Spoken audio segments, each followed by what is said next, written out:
লাহোৱালত প্ৰয়াত গণশিল্পী ৰাজীৱ হতীয়াৰ আবক্ষ প্ৰতিমূৰ্তি উন্মোচন। ৰাইজৰ গাঁঠি-ধনেৰে নিৰ্মাণ হ'ল প্ৰতিমূৰ্তি। আৱেগিক পৰিৱেশেৰে পত্নী, পিতৃ, মাতৃ, পুত্ৰ উপস্থিত উন্মোচন হ'ল আবক্ষ প্ৰতিমূৰ্তি। আৰতি উৰুলিয়ে ৰাইজৰ হিয়াৰ আমঠু। প্ৰয়াত গণশিল্পী গৰাকীৰ প্ৰতিমূৰ্তি উন্মোচনত চাৰিদিশে ৰাইজৰ কান্দোনৰ ৰোল। লাহোৱাল বাৰ্তা দৰ্শকসকলক পুনৰবাৰ জনাইছোঁ, লাহোৱালৰ ২ নং ছাগলীকটাত আজি কলাগুৰু বিষ্ণুপ্ৰসাদ ৰাভা দিৱস দিনজোৰা কাৰ্যসূচীৰ উদযাপন কৰা হয়। ২ নং ছাগলীকটা গাঁৱৰ ৰাইজৰ উদ্যোগত অনুষ্ঠিত ৪ৰ্থ বাৰ্ষিক কলাগুৰু বিষ্ণুপ্ৰসাদ ৰাভা দিৱসৰ লগত সংগতি ৰাখি আজি সন্ধিয়া ছাগলীকটা তিনিআলিত প্ৰয়াত গণশিল্পী ৰাজীৱ হতীয়াৰ আবক্ষ প্ৰতিমূৰ্তি উন্মোচন কৰা হয়। ২ নং ছাগলীকটা গাঁৱৰ ৰাইজৰ গাঁঠি-ধনেৰে গণশিল্পী ৰাজীৱ হতীয়াৰ প্ৰতি শ্ৰদ্ধা জনাই প্ৰায় ২,৫০,০০০ টকা ব্যয়েৰে নিৰ্মাণ কৰি উলিয়াইছে আবক্ষ প্ৰতিমূৰ্তিটো। প্ৰয়াত গণশিল্পীগৰাকীৰ সহধৰ্মিনী উপাসনা বকলিয়ালে প্ৰতিমূৰ্তিত এখনি ফুলাম গামোচা পিন্ধাই আবক্ষ প্ৰতিমূৰ্তিটো উন্মোচন কৰি আৱেগিক হৈ পৰে। উন্মোচনী অনুষ্ঠানত গণশিল্পী ৰাজীৱ হতীয়াৰ পিতৃ-মাতৃ, পুত্ৰ, পৰিয়ালৰ লোক, মটক স্বায়ত্তশাসিত পৰিষদৰ মুখ্য কাৰ্যবাহী সদস্য ডেভিড চেতিয়া, পথাৰ শিল্পী ৰোহিত গগৈ, শিল্পী বিশ্বজিৎ খাটোৱালৰ লগতে গাঁৱৰ সমূহ ৰাইজ উপস্থিত থাকি ৰাজীৱ হতীয়া জিন্দাবাদ, ৰাজীৱ হতীয়া অমৰ হওক, জয়াই অসম ধ্বনি দি সকলোৰে চকুলো টুকু।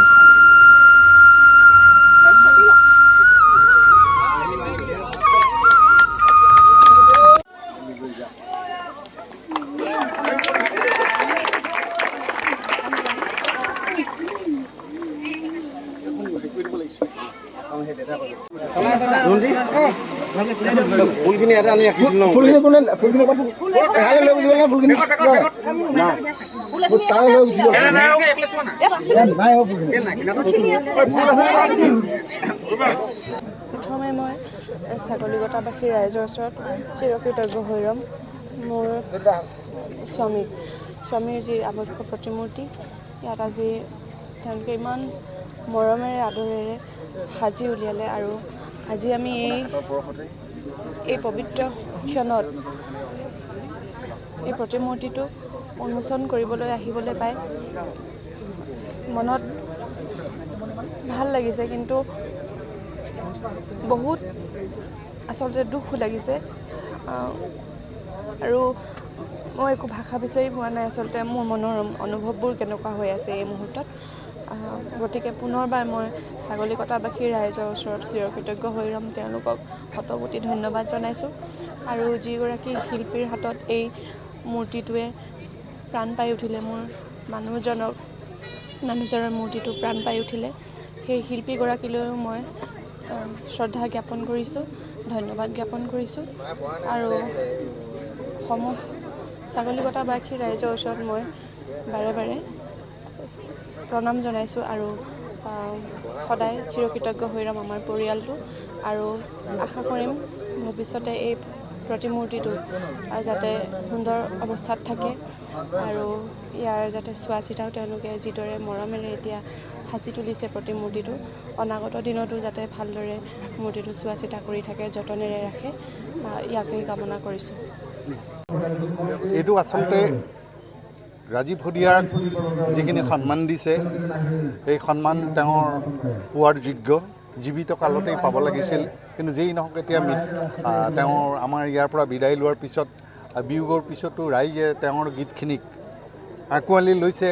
তেওঁৰ প্ৰতি যিটো সন্মান প্ৰদৰ্শন কৰিছে, ই খাটি খোৱা মানুহৰ পক্ষতহে সন্মানখিনি গৈছে। খাটি খোৱা মানুহৰ কাৰণে তেওঁ যিখিনি কৰি গ'ল, নিমাখিত মানুহখিনিৰ কাৰণে নোপোৱাৰ বেদনাক লৈ অসমীয়া জাতিৰ কাৰণে যিখিনি চিঞৰি গ'ল, সেই কথাখিনিকে অনুতপ্ত হৈ আজি প্ৰতিজন মানুহে হৃদয়ংগম কৰি ৰাজীৱৰ প্ৰতি যিটো সন্মান আগবঢ়াইছে, আমিও সংগীতৰ লগত জড়িত থকা মানুহ হিচাপে বা একেলগে ৰাজীৱৰ লগত থকা গান গোৱা মানুহ হিচাপে এই ছাগলীকটাবাসী ৰাইজক যথেষ্ট আমি কৃতজ্ঞতা প্ৰকাশ কৰিছোঁ। আৰু আশা ৰাখিলোঁ যাতে এই ৰাজীৱৰ যিটো প্ৰতিমূৰ্তি, এই প্ৰতিমূৰ্তিটো যে অনাদি অনন্ত কাললৈ যেন ৰাইজে ইয়াক ভালকৈ প্ৰতিপালন কৰি জহি খহি যোৱা অৱস্থা যাতে নহয়, তেনেকুৱা এটা পৰিৱেশ নাহক, তাকে কামনা কৰিছোঁ। আৰু ৰাজীৱৰ সৃষ্টিখিনি আপোনালোকে খাটি খোৱা মানুহখিনিয়ে সদায় জীয়াই ৰাখিব লাগিব আৰু সেইটোকে মই ৰাইজৰ প্ৰতি অনুৰোধ জনালোঁ আৰু মোৰ ক'বলগীয়াখিনি ইমানেই আৰু ৰাজীৱৰ আত্মাই চিৰ শান্তি লাভ কৰক তাকে কামনা কৰিলোঁ। কিমান টকাৰ বিনিময়ত কৰা হৈছিল? বিশেষকৈ আমি যিটো মূৰ্তি আমি ইয়াতে বনাই আনিছোঁ বা প্ৰতিষ্ঠা কৰিছোঁ ইয়াত, আমি আমাৰ গাঁৱৰ প্ৰতিজন জ্যেষ্ঠৰ পৰা কনিষ্ঠলৈকে মানে ছোৱালীৰ পৰা বোৱাৰীলৈকে আই মাতৃসকলকে সকলোৱে যি যেনেকৈ পাৰিছে ৰাজীৱ ভটিয়াৰ প্ৰতি এটা সন্মান এটা শ্ৰদ্ধা আমাৰ ৰাইজে যে মানে আজি ৰাইজৰ আগত প্ৰতিষ্ঠা কৰিছে। আজি যি 2 টকা যোনে যি পাৰিছে, আমাৰ কোনো এটা ধৰা বন্ধা নিৰ্দিষ্ট নাছিল, কোনোবাই 10,000 বা 20,000 এনেকুৱা নাছিল, কোনোবাই যদি 10 টকা পাৰিছে, কোনোবাই যদি 1000 টকাও দিছে। ইয়াতে আৰু এটা আমি গৌৰৱ কৰিব পাৰোঁ যে আমাৰ যিটো ইয়াতে আমি যিখিনি কাম আমি কৰিলোঁ, হয়তো চাগে অসমত প্ৰথমবাৰে এই এখন ভিতৰুৱা গাঁও ছাগলীকটাত এটা ৰাজীৱ ভটিয়া প্ৰতিমূৰ্তি স্থাপন হ'ল প্ৰথম। আৰু সেই হেতুকে মই যিহেতু আমি ৰাজীৱ ভটিয়া যিহেতু এই পৃথিৱীৰ পৰা গুচি গৈছিল, তেতিয়া দল সংগঠনে যথেষ্ট কথা কৈছিল, আমি নিউজত দেখিছিলোঁ। ৰাজীৱ ভটিয়াক মানুহে মানে চিনি নাপালে, আজিৰ তাৰিখত মানুহে নিউজ বজাইছে বা ইউটিউবত বহুত ভিডিঅ' আপলোড কৰে। কিন্তু আমাৰ গাঁৱৰ মানুহখিনিক মই লৈ গৌৰৱ কৰিব পাৰোঁ, আমি ৰাজীৱ ভটিয়াক জীয়াই থাকোঁতে যিমান ভাল পাইছিলোঁ, মৰাৰ পিছতো তেখেতক আমি সেই সন্মান দিছোঁ। ঠিক আছে। তেখেতৰ ৰাইজৰ গাঁঠি ধনেৰে কিমান টকা ব্যয় হৈছিল, কি ক'ব লাগিব? আচলতে গাঁঠি ধনটো পিছৰ কথা, এই যে ৰাজীৱ দাৰ প্ৰতি যি সন্মান, যি আদৰ, যি শ্ৰদ্ধা গাঁৱৰ মানুহখিনি আকৌ এবাৰ দেখাই দিলে। ৰাজীৱ দাই যিখন মঞ্চত আমি বিহু পাতোঁ বা ৰাভা দিৱস পাতোঁ, একেৰাহে 4বাৰ আহিছে আৰু 5মবাৰলৈ অহা কথা আছিলে। দুৰ্ভাগ্যবশত তেখেত আমাৰ মাজত নাই, কিন্তু তেখেত আমি মঞ্চত আজি গামোচা পিন্ধিবলগীয়া হৈছিলে, কিন্তু আজি আমি তেখেতৰ প্ৰতিমূৰ্তি হাজিৰ মূৰ্তি গামোচা পিন্ধিবলগীয়া হৈছে, অতি দুৰ্ভাগ্যজনক। গাঁৱৰ মানুহখিনিৰ বাবে ৰাজীৱ দা কিমান আদৰৰ, কিমান চেনেহৰ আপোনালোকে হয়তো বুজিছে মানুহৰ সমাগম দেখি। মূৰ্তিটো যিজনে নিৰ্মাণ কৰিছিলে তেখেত আমাৰ মাজতো আছে, ইমান ধুনীয়াকৈ নিপুটভাৱে খুঁটি নাটি নথকাকৈ সাজিছে। তেখেতকো ধন্যবাদ জ্ঞাপন কৰিছোঁ আমাৰ ছাগলীকটাবাসী ৰাইজৰ তৰফৰ পৰা। আৰু ৰাজীৱ দা অমৰ হওক, ৰাজীৱ দাৰ গীতবিলাক, ৰাজীৱ দাৰ মাতবিলাক, যিবিলাক তেওঁ মেছেজ দিব বিচাৰিছিলে গীতৰ আকাৰে, সমাজে প্ৰতিটো খোজতে তেখেতক ৰোমন্থন কৰক, তেখেতৰ গীতবোৰ হৃদয়ংগম কৰক, তাকে আমি বিচাৰিছোঁ।